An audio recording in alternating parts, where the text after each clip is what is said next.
They called her Lady Death.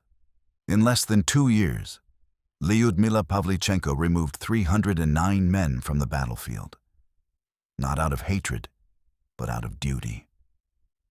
She was not born a soldier. She was a student of history, a girl who loved books, quiet libraries, and the dream of one day becoming a professor.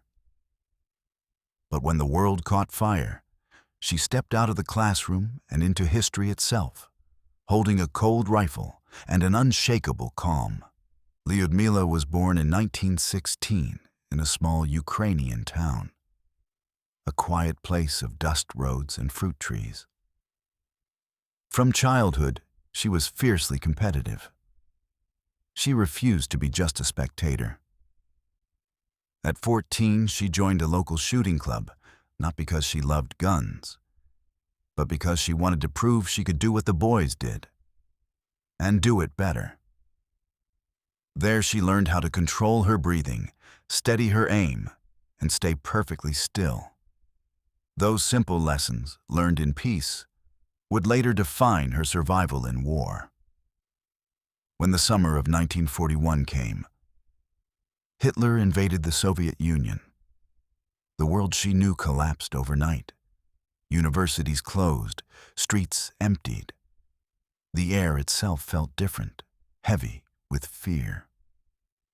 Lyudmila decided to act. She walked into a recruiting office and volunteered for combat. The officer laughed. "This isn't a place for girls," he said. Her answer was quiet but firm. "I am a shooter. I came to fight." That was the day they handed her a Mosin Nagant rifle, the weapon that would become both her burden and her companion. The Mosin Nagant, model 1891/30, was simple, reliable, and rugged. A bolt-action rifle chambered for the powerful 7.62 by 54R cartridge.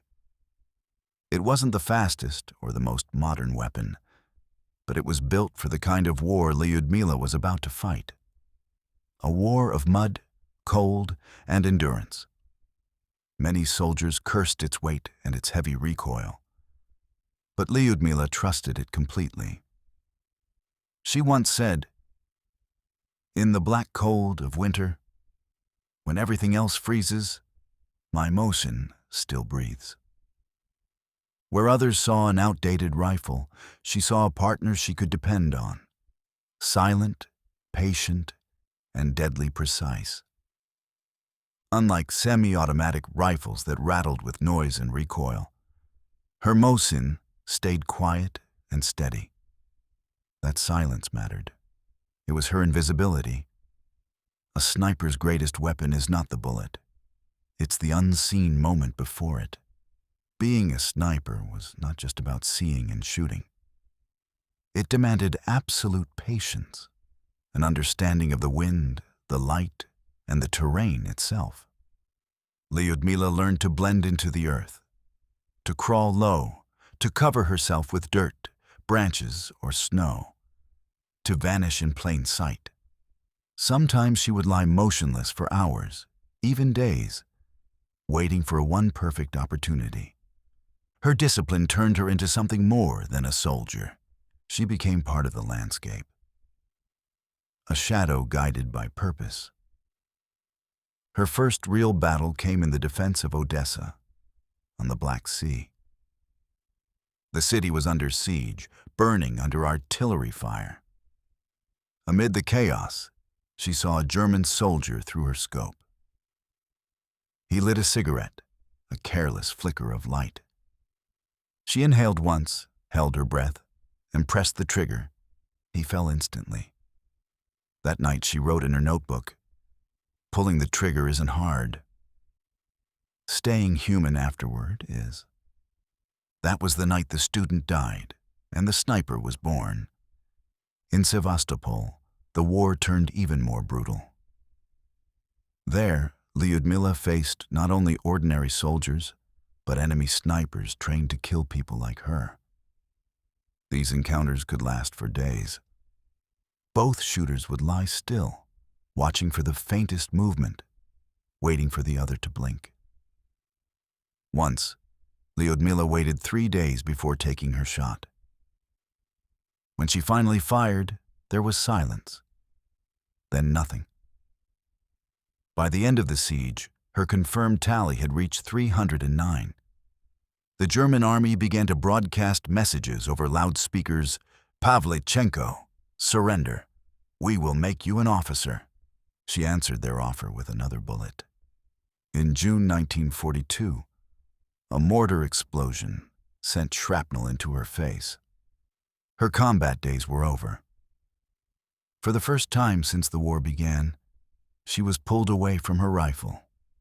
She cried, not from pain, but from the loss of the one thing that gave her purpose. The Soviet command turned her into a symbol, a living legend to inspire others. But Lyudmila didn't want fame. She wanted to keep fighting. So instead, she trained new snipers. Many of them women. She taught them how to breathe, how to wait, how to disappear. Under her instruction, dozens learned what she had mastered: patience, precision, and calm under chaos. Her uniform became a reflection of her craft. She altered it herself, sewing over shiny buttons, cutting the collar, choosing colors that matched the earth. She carried mud, leaves, and bits of pine in her pack, using them to disguise her body and her rifle. Before every mission, she rubbed soot and dirt on her face to kill the shine of skin. In the snow, she wrapped strips of white cloth around her legs to hide footprints. She once said, "A sniper must become the ground. If a bird won't land on you, you're not invisible yet." She kept her equipment simple. A pair of field binoculars hung around her neck, used to scout positions and find targets. And always, the small leather notebook. Inside it were brief, meticulous notes. Locations, weather, wind direction, distances. Wind from left. Target 320 meters. Next shot at dusk. Each line, cold and precise, was a heartbeat of her war. After every mission, she cleaned her rifle, counted her bullets, and wrote again. "My rifle," she said, "must be as calm as my mind. Nothing should jam inside it, not a cartridge, not a doubt." Later that same year, she was sent to the United States as part of a Soviet delegation. There, before crowds and cameras, the quiet sniper became a public figure. In Washington, she addressed a hall full of men, soldiers, politicians, and journalists, all staring at the small woman in uniform covered with medals. "I am 25 years old," she said, "and to date, I have killed 309 Nazi soldiers. Gentlemen, don't you think it's time you stopped hiding behind my back?" For a moment, the hall fell silent, and then erupted in applause. The world had never seen a woman like her. But war always leaves a mark. When she returned home, Lyudmila finished her studies and began teaching history. She tried to live quietly, but the battlefield never really left her. Friends said she rarely laughed as she once had. Sometimes, at night, she would wake suddenly, reaching for a rifle that wasn't there. She never married, and she spoke little of those years. In 1974, at 58, she died in Moscow. Her tombstone reads simply, "Hero of the Soviet Union, Lyudmila Pavlichenko." She was not born to kill. But when her world was consumed by fire, she answered a call that could not be ignored. Through skill, endurance, and a rifle she trusted more than her own heartbeat. she became one of the most lethal snipers in history. She was a student, a woman, a soldier, and now, a legend. Her name still echoes in every sniper's breath before the shot, in the silence that comes before the sound, and in the quiet conviction that precision is both a craft and a conscience.